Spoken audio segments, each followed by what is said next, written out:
É impossível fazer color grading no Premiere Pro. Eu já ouvi essa frase algumas vezes e isso até me motivou a fazer esse conteúdo para você. A minha ideia aqui é passar a minha experiência, a minha visão, porque que eu não concordo com essa frase. E eu te digo que é muito possível sim fazer color grading no Premiere Pro, Final Cut, até mesmo no CapCut, que já tem uma versão para PC que tá muito legal. E por que que eu digo isso? Porque esses softwares basicamente eles têm as ferramentas básicas que você precisa minimamente para fazer um color grading. E já abrindo parênteses também, o que que é um color grading? Um color grading nada mais é do que um processo de alteração de cores para você atingir uma determinada estética para contribuir com a narrativa do seu vídeo. É um processo que eu gosto bastante de fazer, já estudo isso há muito tempo já e o meu foco foi sempre aprender a fazer color grading sem utilizar LUTs. Isso é uma questão pessoal também, se você gosta de utilizar LUTs desde que você faça da forma correta e seja ok para o seu vídeo, tá tudo bem, mas eu prefiro sempre fazer do zero. E por que é possível fazer color grading no Premiere Pro, Final Cut e até no CapCut? Porque esses softwares eles têm as ferramentas básicas que você precisa, que são as correções básicas, as curvas, HSL e as Color Wheels. Só com essas ferramentas é possível sim fazer color grading com muita qualidade. Obviamente o DaVinci Resolve é uma ferramenta que é superior a esses softwares na parte de color, justamente porque ele é um software profissional. E aí entra a questão também, o audiovisual ele tem várias áreas, né? Ele tem várias camadas, então tem desde o cara que faz lá o conteúdo mobile, até o cara que trabalha com a produção de cinema, produz para Netflix. Claro que não faria sentido nenhum um cara, por exemplo, produzir um documentário para Netflix usando Red, ARRI, câmeras de cinema e usar o Premiere Pro para fazer a cor. Até por isso, nesse tipo de trabalho já é feito por um colorista profissional, porque são grandes orçamentos, grandes equipes, existe direção de arte, que é um ponto muito importante para ser feito, né? Porque a cor em si já é definida basicamente ali na pré-produção, na parte de direção de criação. Então, o processo de color no final, ele é só um processo de realce das cores que já possui no vídeo. Se você não tiver uma boa imagem com boas cores, dificilmente você vai ter também um color grading bom. E só destacando que eu não estou aqui para criticar o uso do DaVinci Resolve, eu acho que se você usa esse software, né, e você gosta, tudo bem, vai fundo, né, porque realmente é muito bom, mas eu não gosto dessa criação de regra que você só consegue color grading bom usando o DaVinci Resolve. Muitas vezes eu posto um antes e depois lá no Instagram e o que as pessoas mais me perguntam é se foi no DaVinci Resolve ou no Premiere Pro, como se o software fosse algo milagroso que eu somente jogo o take lá e sai pronto. Não, não é assim que funciona. Até porque basicamente as técnicas que eu aplico no Premiere Pro são praticamente as mesmas que eu aplico no DaVinci Resolve para chegar na estética que eu quero. Então esse primeiro ponto é muito importante, porque eu vejo gente hoje quebrando a cabeça, querendo mudar de software, comprando licença, às vezes, que não precisa para fazer trabalhos que poderiam ser feitos no software que você utiliza hoje, repetindo mais uma vez, como o Premiere Pro, Final Cut e até mesmo o CapCut. O que você precisa ter é o conhecimento da teoria das cores, né? Como que as cores se comportam. Você deve lembrar lá no primário que a sua professora de educação artística, ela te ensinou a você utilizar lá o verde, o vermelho e o azul, né? Que você misturava aquelas cores e geravam outras. No processo de color, na edição, é basicamente a mesma coisa, é um processo de adição e subtração de cores para você chegar em determinados looks. Então, se você juntar esse conhecimento sobre as cores, mais os conhecimentos sobre as ferramentas dos softwares, você vai poder fazer muita coisa. E eu afirmo para você que sem precisar usar LUTs. Uma coisa muito importante também para você entender nesse processo é a leitura dos scopes, né? Que são ali uma representação técnica de como as cores e a luminácia estão presentes na sua imagem. A partir disso também, você já dá um grande salto aí para você poder fazer um color grading bem linear, né, sem ter muita diferença entre os takes, fazer match color, entre outras muitas coisas. É muito importante também você saber identificar na sua imagem os highlights, os midtones e as shadows.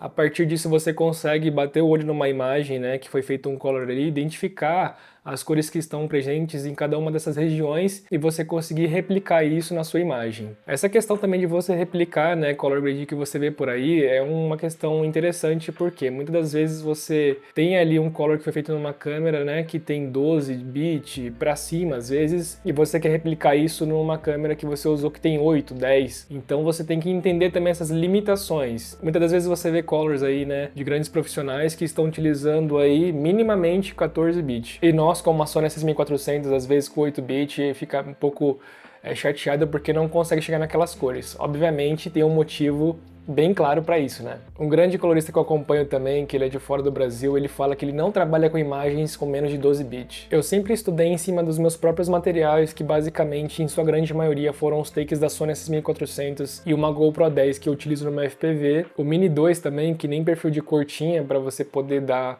uma controlada na imagem, mas também é possível sim tirar cores boas dessas imagens que tem umas limitações aí com relação à aplicação do color. Então hoje, na minha opinião, o processo de color, ele é um processo simples, né? Ele não é um processo difícil de se fazer. Porém, eu vejo que as pessoas criam muitas regras, né? Criam muitas coisas ali que deixam todo o processo complexo. Principalmente para o filmmaker, né? Que hoje em dia trabalha, assim como eu, repetindo mais uma vez, no modo mais guerrilha, precisa às vezes de uma edição até um pouco mais rápida, que faz real time, precisa ter algo ali, né? Para ser direto, né? E que tenha qualidade. Com certeza, a qualidade também é muito importante. Eu gosto de citar uma frase que eu vi uma vez, justamente de um colorista, que ele fala, né? Simplicity beats complexity, que é uma frase em inglês que significa simplicidade vence, entre aspas, ou bate a complexidade. Então, às vezes a gente procura um caminho muito complexo para ir, sendo que às vezes caminhos simples te trazem um resultado muito melhor. Então, não se sinta pressionado, né, por pessoas aí fora que talvez até insinuam que se você não usar o DaVinci Resolve, se você não usar o log na sua câmera, você não é profissional. O que importa é o resultado que você entrega. E já falando sobre log também, é uma coisa que eu vejo que a galera às vezes fica indignada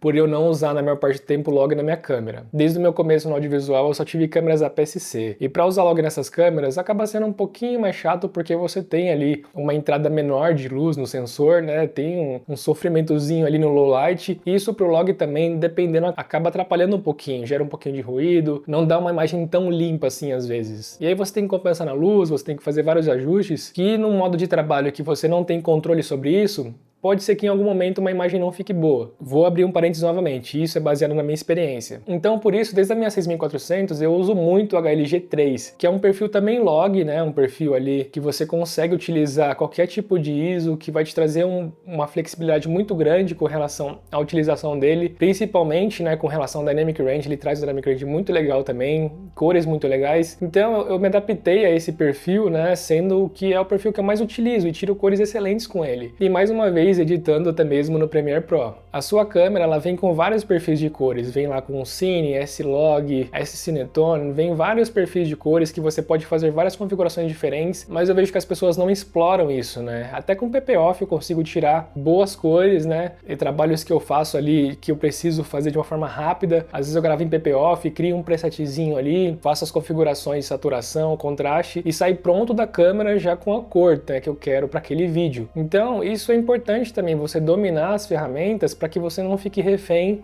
de coisas que te falam que praticamente parece que é obrigatório você fazer. Claro, eu utilizo muito também o log, mas é em trabalhos específicos, é em situações específicas que eu sei que vai me trazer um pouquinho de diferença ali naquela exposição, naquele dynamic range que vai ser benéfico para mim e que eu vou ter um controle muito maior. Eu vejo muita gente sofrendo, né, principalmente quem tá começando aí com log, que não consegue atingir cores boas, que não consegue fazer muita coisa, mas é justamente por isso, as pessoas às vezes não buscam esses conhecimentos básicos que eu citei ao longo do vídeo e querem já partir para o mais difícil às vezes e acabam não tendo, né, esse conhecimento prévio sobre iluminação, sobre como utilizar as ferramentas básicas, como ler scopes, como fazer, né, uma boa exposição utilizando o log ou qualquer outro perfil, e aí chega na hora de você editar, você se frustra porque você não consegue chegar em cores boas. Para mim, o processo de cor ele vai muito além de você fazer uma simples aplicação de um power grade, utilizar um dehancer ou um LUT no final. Para mim, o color grading é você entender como as cores funcionam e saber montar um look do zero com agilidade no seu processo também e principalmente com qualidade. E eu volto a falar, tudo isso eu aprendi, né, a extrair o máximo utilizando o Premiere Pro. Hoje eu utilizo o DaVinci Resolve também, eu utilizo os dois em paralelo, né,